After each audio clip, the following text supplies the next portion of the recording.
म्हणजे फक्त ऍक्सेसची अडचण ती जी होती ती पुढे कायम राहिली ती काय तुमचा एक मी किस्सा ऐकलाय की तुम्ही ज्यावेळी मंत्री होतात म्हणजे तुमच्या तरुण वयात तेव्हा आत्ताचे जे उपमुख्यमंत्री आहेत एकनाथ शिंदे त्यावेळी त्यांच्या ठाणे महापालिकेच्या निवडणुकीला उभे होते. हो, तुम्ही त्यांच्या प्रचाराला गेलता तसं मी एक किस्सा ऐकलाय. हो, माननीय दिघे साहेब माझ्याकडे आले होते. हां, म्हणजे ठाण्यामध्ये प्रचाराला चला कोणतरी मंत्री आला पाहिजे. हां, तर ठाणे महानगरपालिकेच्या निवडणुका चालू होत्या त्यावेळेस मी त्या ठाणे महानगरपालिकेच्या निवडणुकीमध्ये गेलो होतो प्रचारासाठी. आणि दिघे साहेब स्वतः आले होते, कोणतरी मंत्री आला पाहिजे आणि मंत्रालयातच मला बोलले, मग मी गेलो होतो प्रचारासाठी.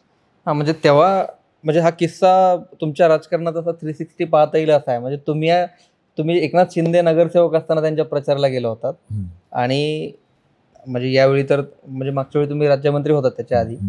सो एकनाथ शिंदे बरेच पुढे निघून गेले त्या काळामध्ये. हा, पण एकनाथ शिंदेमध्ये क्वालिटीज आहेत. हां, त्यांची काम करण्याची ताकद धमक प्रचंड आहे. मी माझ्या आयुष्यामध्ये शिवसेना प्रमुखाचा जो प्रभाव आहे हां, खालोखाल एकनाथ शिंदे साहेबांचा प्रभाव माझ्या आयुष्यामध्ये आहे. खरं तर एवढं काम करणारा माणूसच मी माझ्या आयुष्यात बघितलं. आम्ही रात्रंदिवस काम करतो, पण सकाळी 4-4 वाजेपर्यंत आम्हाला नाही शक्य होते. सकाळी 4 पर्यंत लोकांच्या घराड्यात राहणं आणि खरं तर आता चिडचिड व्हायला सुरुवात होते संध्याकाळ झाली. पण एकनाथ शिंदे संयमाने कूल असतं. रात्री 4 झाले, सकाळचे 2-5 वाजले तरी अत्यंत कूल पद्धतीने ते ऐकून घेतात. माझं तर म्हणणं आहे की या जगात नाही देशात सर्वात जास्त पत्रावर सहाय्य करणारे एकनाथ शिंदे साहेब या ठिकाणी असतील.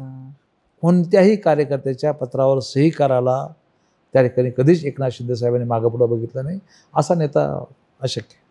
त्यांच्या कामाच्या म्हणजे तुमचे काय अनुभव आहेत? मी पण ऐकलंय बऱ्याच जणांकडून आणि मलाही माहितीच आहे अर्थातच की ते पहाटे 4-5 वाजेपर्यंत सह्या करतात, शेवटच्या कार्यकर्त्यापर्यंत भेटतात. हो, तुम्ही त्यांच्यासोबत पहिल्यापासूनच आहेत, पण आता अलीकडच्या काळात जेव्हा ते सत्तेत आहेत, मुख्यमंत्री आहेत, तुमचे काय अनुभव आहेत त्यांच्या कामाविषयीचे? नाही, तो प्रचंड मेहनती, प्रचंड कष्टाळू. म्हणजे तुम्हाला कसं वर्णन करावं त्यांचं की एक वेगळ्या पद्धतीचा माणूस. त्याची तुलना कशाशी करावी हेच कळत नाही. त्यांची तुलना स्वतःशी त्यांच्याशीच करता येत नाही आम्हाला.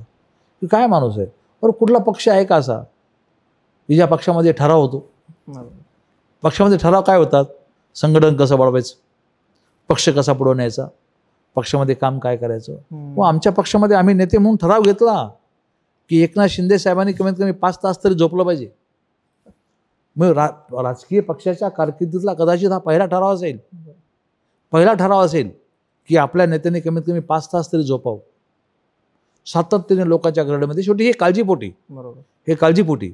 आणि त्यामुळं त्यांच्यावर ठराव घ्या किंवा काही घ्या, काही परिणाम होत नाही. लोक दिसले की त्यांना काय एनर्जी मिळते मला माहीत नाही. पण त्या सगळ्या कामाच्या क्षमतेमुळेच बाकी सगळ्या गोष्टी दुय्यम ठरत गेल्या असाव्यात असं वाटतं. म्हणजे त्यांना जे काही विशेषणं लावली गेली असतील, उपहासात्मक, टीकात्मक, ते सगळ्या गोष्टी मला वाटतं या कामाच्या जे क्षमता आहे त्याच्यामुळेच दुय्यम ठरत गेल्या असाव्यात. त्याने सांगितलं सुद्धा ना, मी सर्व काम माझ्या कामाच्या माध्यमातून टीकेला उत्तर देईल. आणि एकमेव नेता असा पाहिला मी ज्याने कामाच्या माध्यमातून या सर्व टीका दाबून टाकल्या. टीकेला उत्तर कामातून दिलं. हो, लाडकी बहीणसारखी योजना, ही योजना होऊ शकली असती. माननीय मुख्यमंत्री महोदयांनी आणली ही योजना. माननीय मुख्यमंत्री आता देवेंद्रजी फडणवीस आणि एकनाथ शिंदे साहेब, हा नागपूर मुंबई समृद्धी महामार्ग झाला. किती मोठा महामार्ग झाला. माननीय देवेंद्रजींनी सुरुवात केली, त्या खात्याचे मंत्री एकनाथजी शिंदे होते. लोकांना भरभरून दिलं, फळबागाला भरभरून दिलं, शेतीला मूल्यांकन भरभरून दिले, काही मागं बघितलं नाही. आणि त्यातून एवढा मोठा रस्ता जन्माला या ठिकाणी आणला. त्या दोघांचंही मोठं योगदान आहे, माननीय फडणवीस साहेबांचं आणि शिंदे साहेबांचं मोठं योगदान या विकासाच्या चक्रामध्ये. एकनाथ शिंदेविषयी म्हणजे तुम्ही आता तो आधीचा मुद्दा सांगितला की उद्धव ठाकरेंच्या त्या एकत्र असताना वेळेची फार अडचण सगळ्याला जाणवायची.